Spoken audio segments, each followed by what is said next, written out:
দেখো বন্ধুরা, কত সুন্দর এঁচোড় চিংড়ি হয়েছে। একদম মাংস ফেলে খাবে, দারুণ টেস্ট। কিভাবে বানিয়েছি তোমাদের দেখাবো। নমস্কার বন্ধুরা, মিনা ব্লগে তোমাদের সবাইকে শুভেচ্ছা। আজ আমি তোমাদের দেখাবো এঁচোড় আলু চিংড়ি দিয়ে বানাবো। দেখো, এঁচোড়টা আমি হাতে তেল দিয়ে আর কেটে নিলাম ছোট ছোট করে। দেখো কিভাবে ছাড়িয়ে আমি করেছি, ছোট ছোট করে কেটে নেব।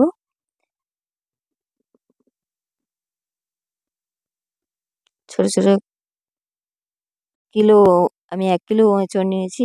দেখো কিভাবে আমি ছোট ছোট কেটে নিয়েছি। এটাকে আমি ভালো করে হলুদ জল করে একটু ধুয়ে নেব। হলুদ জলে কিছুক্ষণ ভিজিয়ে রাখবো, এর কষটা এটা বেরিয়ে যাবে। ভালো করে ধুয়ে নেব।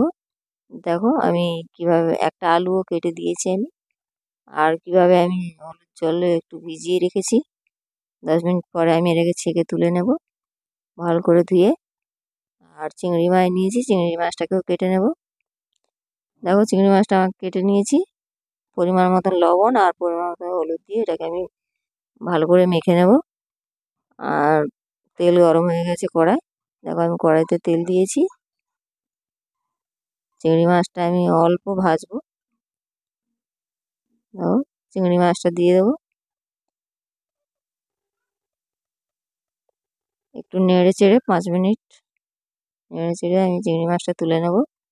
বেশি ভাজবো না, চিংড়ি মাছ বেশি ভাজলে ভালো লাগে না। দেখো চিংড়ি মাছটা আমার হয়ে এসছে। দেখো এইভাবে আমি ভেজেছি, তুলে নেবো এবার চিংড়ি মাছটা আমি।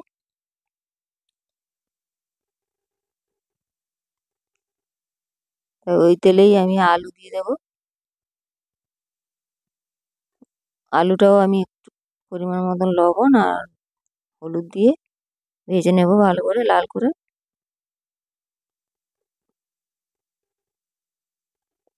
ভালো করে নাড়িয়ে চাড়িয়ে আমি একটু লাল করে নেব আলুটাকে। আর ভেজে তুলে নেব আলুটা। দেখো আমার আলুটাও হয়ে গেছে। তুলে নিলাম আমি আলুটা। এবার ওই তেলেই আমি এঁচড়গুলো ভেজে নেব।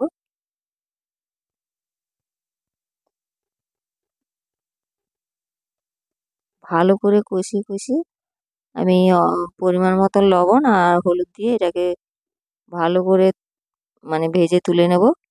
এটা হাফ সিদ্ধ সিদ্ধ হয়ে যাবে। পরিমাণ মতো লবণ দিলাম আর পরিমাণ মতো হলুদ দিলাম, দিয়ে এটাকে আমি ভালো করে ভাজবো।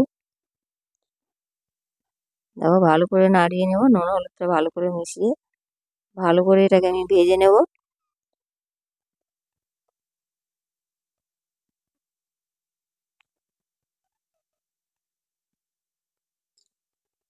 আমি কিভাবে ভেজে নিচ্ছি নেড়ে চেড়ে।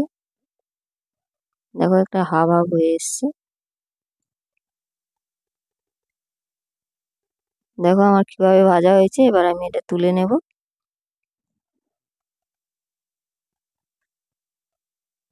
তুলে নিলাম এঁচোড়টা,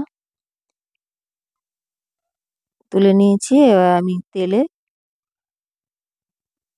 তেজপাতা আর এলাচ দিয়ে দিলাম।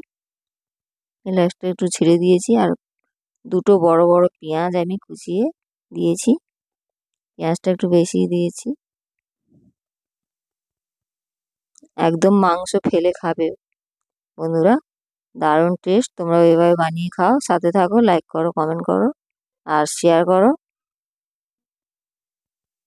ভিডিও ভালো লাগলে আমার চ্যানেল সাবস্ক্রাইব করো।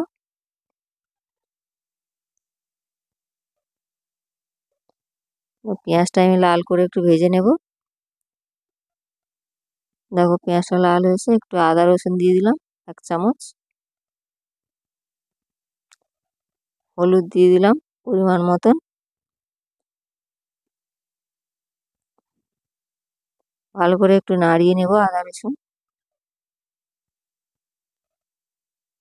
ভালো করে মশলাটা আমি ভালো করে কষিয়ে নেব।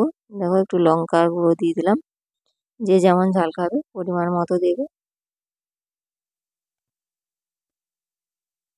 লঙ্কার গুঁড়োটাও নাড়িয়ে নিলাম। এবার আমি একটা টমেটো কেটে রেখেছি, বড় বড় 3টে টমেটো আমি গ্রেট করে রেখেছি। গ্রেট করা টমেটোগুলো দিয়ে দেবো। দেখো আমি মশলাটা কিভাবে কষিয়ে নিচ্ছি।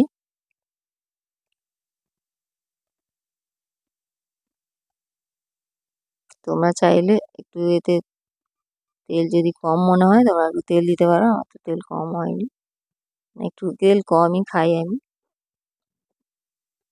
দেখো মশলাটা আমি ভালো করে কষিয়ে নেবো, যাতে একটু তেল ছেড়ে গেলে আমি ভেজে রাখা আলু আর এঁচোড়টা দিয়ে দেবো। দেখো আমার তেল ছেড়ে গেছে কিভাবে। একটু জল দিয়ে আমি ভালো করে কষিয়ে নেব। দেখো আমি জল দিয়েছি, পরিমাণ মতো জল দেব। দেখো মশলাটাকে আমি ভালো করে নেড়ে চেড়ে এটাকে মশলা কষিয়ে আমি ভালো করে জল পরিমাণ মতন জল দিয়েছি। এবার লবণও দিয়ে দিলাম পরিমাণ মতন, হালকা চিনি দিয়ে দিলাম, মিষ্টি যে যেমন খাবে। লবণ আর মিষ্টিটা আমি এতে দিলাম, কেটে রাখা এগুলো দিয়ে দিলাম। মশলাটা আমার ভালো করে কষিয়ে ফুটে ফুটে গেছে জলটা, আর একদম লো আঁচে আমি এটাকে বানাবো। চাপা দিয়ে দিয়ে দেখো কিরকম বানিয়েছি।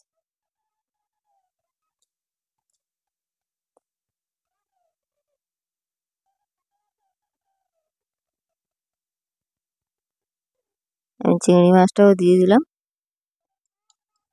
একদম লো আঁচে আমি এটাকে ঢাকা দিয়ে দিয়ে বানাবো, এটাই টিপস। টিপসগুলো ঠিকঠাক দেখবে। জলটা দেখো কতটা দিয়েছি। তোমাদের তাড়া থাকলে একটু বেশি জল দিতে পারো। আর আমি তো এটা একদম লো আঁচে বানাবো, মানে একদম গ্যাসের আঁচ একদম লো করে দিয়ে আমি ঢাকা দেবো। এটা ঢাকা দিয়ে দিয়ে আমি এটা বানাবো। দেখতে থাকো বন্ধুরা, কিভাবে আমি এঁচোড়ের তরকারিটা বানাই, এঁচোড় আর চিংড়ি।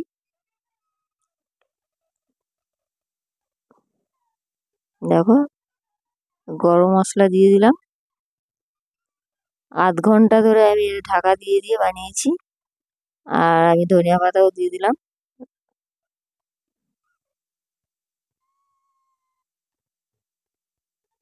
ভালো করে নাড়িয়ে নেবো। গরম মশলা দিয়েছি, গরম মশলা ধনিয়া পাতাটা দিলাম আমি একসাথে।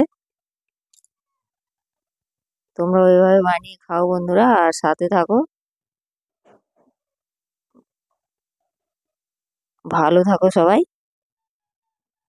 দেখো কিভাবে আমার এঁচোড় চিংড়ি একদম রেডি হয়ে গেছে। এবার আমি নামিয়ে নিয়েছি। কেমন হয়েছে, কত সুন্দর বানিয়েছি, দারুণ হয়েছে। তোমরা ওইভাবে বানিয়ে খাও আর আমাকে কমেন্ট করো।